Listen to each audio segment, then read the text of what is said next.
They said unity was a myth. They said nations would never rise together unless blood soaked the earth first. Now that blood has spilled, and the world isn't whispering anymore. It's roaring. It began with a silence that echoed louder than any missile. A silence stretching from the halls of Washington to the bunkers beneath Tehran. Intelligence chief, every military strategist, every leader with trembling hands on polished podiums. They all knew something was coming. No one knew it would come this fast. One drone, one detonation, one miscalculation that turned decades of diplomatic chess into a storm of fire and fury. In a matter of hours, a ripple became a tsunami. The first nation to declare its stance wasn't a superpower. It was a small island state that had endured centuries of colonial abuse. They said, "We remember what it means to stand alone. We won't let this happen again." The next country joined them, then and another, until the number reached 40. 40 flags, 40 militaries, 40 leaders who realized at this time that the consequences of inaction were worse than war itself. The target, a rogue faction that had hijacked not only missiles and mines, but the future of an entire region. But this wasn't just about stopping weapons. This was about drawing a line that, if crossed, would no longer be met with UN resolutions or strongly worded condemnations, but with unyielding force. On a cold morning, across time zones, one synchronized command echoed from NATO headquarters to Pacific naval fleets, from African Union briefings to cyber command bunkers in Saleo.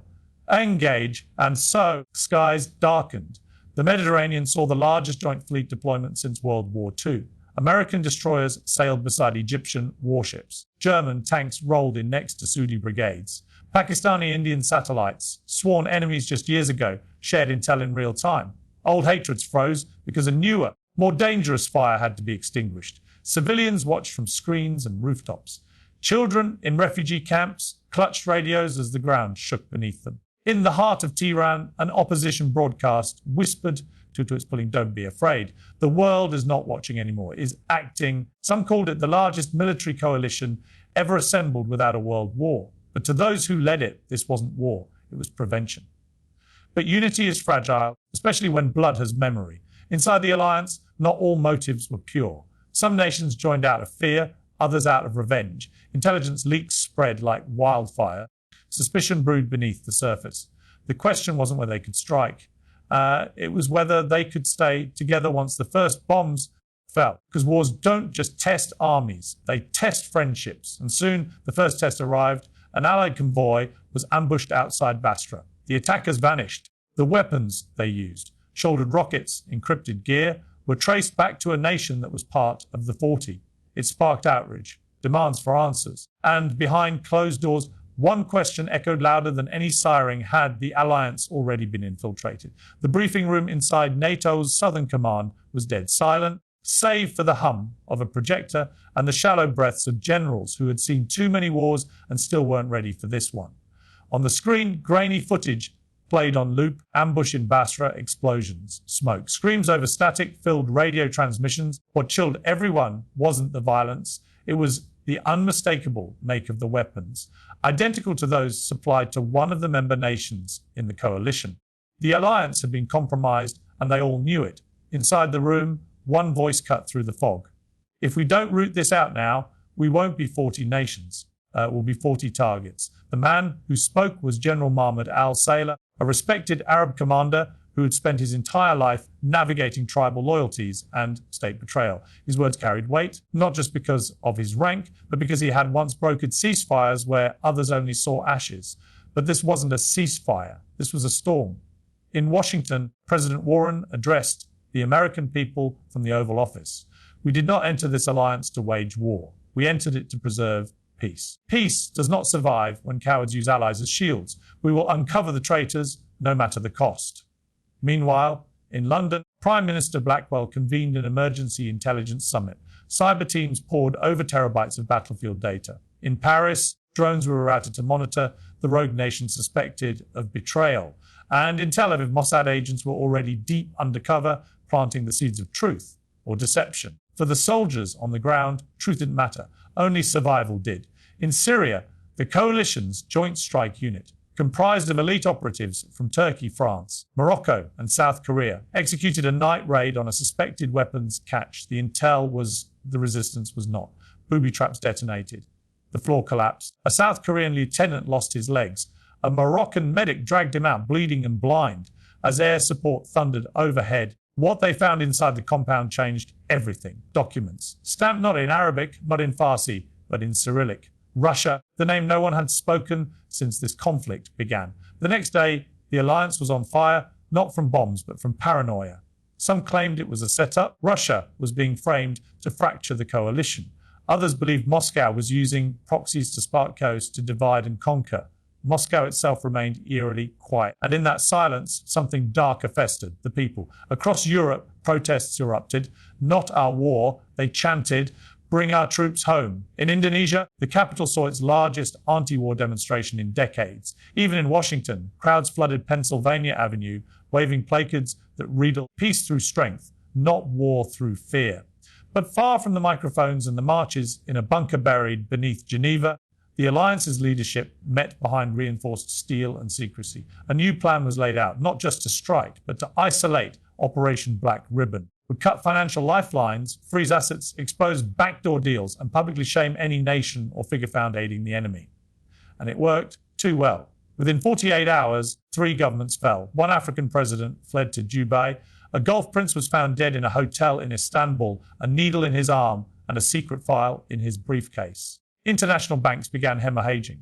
Stocks tanked. And in the chaos, the enemy adapted. They vanished from known bases. Disguised convoys moved across night roads. Proxy groups declared new loyalties. And a digital war was launched, a campaign of misinformation, deepfakes. AI manipulated footage that showed coalition soldiers committing atrocities they never committed. The public believed it. In Berlin, a protest turned into a riot. In Rio, military barracks were set ablaze. Trust in the alliance plummeted. But in the middle of all this noise, one moment changed everything again. In a makeshift hospital in northern Iraq, a young boy named Sami, just 9 years old, was pulled from the rubble. He had lost his entire family. But in his hands, clutched tightly, was the flag of one of the coalition nations, Japan. He had found it days earlier in the wreckage. Not burned, torn, just folded. Cameras captured the image. The world saw it. The alliance used it. And suddenly this war had a face. A child. Not a soldier, not a politician, a child who reminded the world what was really at stake. Hope. First time in weeks, something shifted. Protests quieted. Donations surged. Civilian volunteers began organizing relief efforts under the protection of coalition troops. The alliance wasn't just an army now. It was a movement. But movements can be dangerous because they can make enemies out of silence. And the silence had just broken. In the skies over the Red Sea, an Allied aircraft was shot down, all 42 on board. Aid workers, diplomats, journalists lost. The missile that struck them was American-made, and it had been launched from a position just outside the alliance perimeter. They had a name, they had a location, and they had a choice: strike back or let it go and risk everything. The wind at the air base was sharp and unforgiving, almost if the desert itself was warning them. In the war room, a digital map pulsed in red where the aircraft had been taken down. The coordinates blinked like a heartbeat. Steady, undeniable, accusing. The launcher had been traced to a remote zone near the Yemeni border, a place crawling with paramilitaries, black market traders, warlords, who swore allegiance only to whoever paid more that day. What truly stunned the command team was not the location, it was the discovery of who had authorized the missile's deployment. It wasn't a rogue faction. It was an allied general, one of their own, General Viktor Shevchenko, decorated, trusted, from one of the Eastern European nations that had joined the coalition on the very first day. He'd vanished, no trace, no resignation, no word. Within 6 hours, encrypted files linked him to a series of covert arms deals. Satellite photos showed him meeting with intermediaries believed to be working for Russian and Iranian intelligence. A mole within the alliance, a traitor. The alliance was crumbling from within, and every nation now looked at the others with suspicion. Meetings became shorter, tighter, tenser. Camaraderie that once defined their united stand began to dissolve into clenched jaws and whispered accusations. And yet, the war outside didn't pause. In the Horn of Africa, rebels stormed a UN convoy, claiming they were acting in the name of global resistance. In Central Asia, new drone footage showed a sprawling weapons factory hidden beneath an abandoned salt mine. Coalition forces prepared for a cover top. The mission was leaked hours before launch. The factory was gone when they arrived, booby-trapped. 7 elite soldiers were lost. Their funerals were televised. It wasn't the ceremonies that shook the world. It was what their commander said in the eulogy. If this is what standing together looks like, then we are standing on the edge of betrayal. The alliance was bleeding, not from enemy fire, but from its own wounds. Your diplomacy began to stir again. Rumors swirled that France was considering a conditional withdrawal. India demanded tighter rules of engagement. Brazil threatened to pull financial aid unless investigations into intelligence breaches were launched immediately. But amidst the chaos, one voice rose. Unlikely. Unshaken, Prime Minister Zahra Imran of Pakistan, young, steely-eyed, a survivor of 3 assassination attempts. She addressed the United Nations not as a victim, not as a puppet of global politics, but as a leader of principle. You do not build peace by running from war. You build peace by finishing the fires you start. And when 40 nations say enough, then enough must mean something. Her words went viral. They were printed on protest signs and projected onto government buildings. It was no longer about geography. This was a moral war. And still the enemy adapted again. A simultaneous cyber attack hit 5 major cities: Tokyo, London, Johannesburg, New York, and Abu Dhabi. Power grids collapsed. Emergency systems failed. Airports went dark. The fingerprints of the hack led back to a new player, an unnamed, decentralized network of rogue engineers and ex-military outcasts calling themselves the Unseen Banner. They didn't answer to countries. They answered to ideology. Their message was clear. The age of nations is over. The age of chaos has begun. And suddenly, it wasn't 40 nations fighting one enemy. It was 40 nations fighting a virus of belief. A belief that borders were imaginary, that governments were obsolete, and that unity was weakness, not a here is part of your 10,000-word scriptile T-Chatami 40 Natans Estandi Togidha. The silence after a nuclear threat is unlike any other silence. It doesn't just fall. It sinks into rooms, into hearts, into the pulse of leaders who know that history might now measure their actions in megatons. The message was authenticated, the warhead real. It's estimated yielding 5 times that of Hiroshima, the target unknown. The timeline, 72 hours. The demand, total withdrawal of the 40-nation alliance from all operations within the Middle East and North Africa. Immediate, unconditional. No negotiations, no second warning. The world froze. Inside the Situation Room in Washington, military advisors debated a preemptive strike. In Moscow, the Kremlin denied involvement but refused to condemn the threat. In Beijing, diplomats offered mediation. Carefully, nervously, unwilling to pick a side. But across the alliance, question pressed into the spine of every government: what if this was it? The day the world either stood together or burned together. Inside a hidden fortress in Switzerland, the coalition's emergency council assembled. All 40 nations. No cameras, just leaders and the cold weight of reality. The room was thick with exhaustion. Some hadn't slept in 48 hours. Others hadn't seen their families in months. But in that moment, there was no room for weakness. Only decisions. They debated retaliation. They debated evacuation. One leader proposed dismantling the alliance altogether. Another slammed his fist and shouted, "If we fall to this one threat, did we even stand for?" And then Prime Minister Zahra Imran spoke again, not with fury, not with politics, but with something rarer: clarity. This missile isn't just a weapon, it's a mirror. It reflects our fear, our divisions, our doubt. But if we are truly united, then we don't flinch at shadows. We stand, we shield, and we survive. The vote was taken, unanimous. They would not retreat. Instead, they would disarm the threat, not with fire, but with intelligence. Operation Sentinel began within the hour. Cyber teams from Estonia, Japan, Israel, and Canada launched simultaneous deep web tracking to movement. Submarine drones scoured ocean floors for mobile silos. Our systems processed years of satellite data in hours. And while the world held its breath, a team of elite operatives from nations deployed into the most hostile terrain imaginable. Their mission: locate and disable the launch mechanism before the 72-hour countdown ended.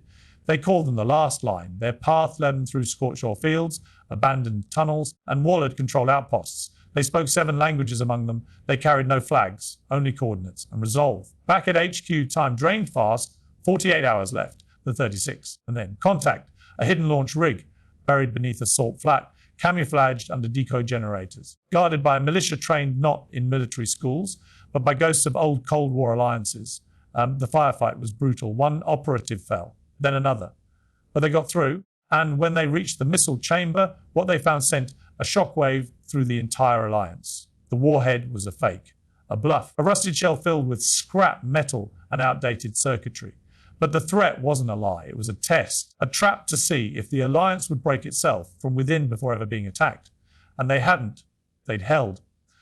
And now they struck back, not with bombs, with truth. Every file, every intercepted conversation, every detail about the fabricated nuke and the network behind it was broadcast to the world. No editing, no delay, just raw, undeniable proof. The unseen banner, the traitors within, the financiers abroad. It was all exposed. Governments fell. Bank accounts were frozen. A dozen nations launched internal purges. The very networks that tried to bring the world to its knees collapsed under the weight of their own lies. And in that moment, something happened that hadn't in decades. A peace march broke out simultaneously in 15 countries. Flags of all 40 nations were carried side by side, just by soldiers, but by citizens. Children wore shirts that read, "Together means never again." In a village once reduced to rubble, a school reopened with a new name, Unity Primary, and somewhere, deep underground, what was left of the resistance realized they hadn't broken the world. They had forged it. Harder. Together. Together. The coalition wasn't perfect, its future uncertain, but its message now carved itself into the bones of history. When the fire came this time, we didn't run. We didn't divide. We stood, all 40 of us. And in standing, we changed everything. Ending line, history will not remember the 40 nations for how they fought. It will remember them for refusing to fall. Together,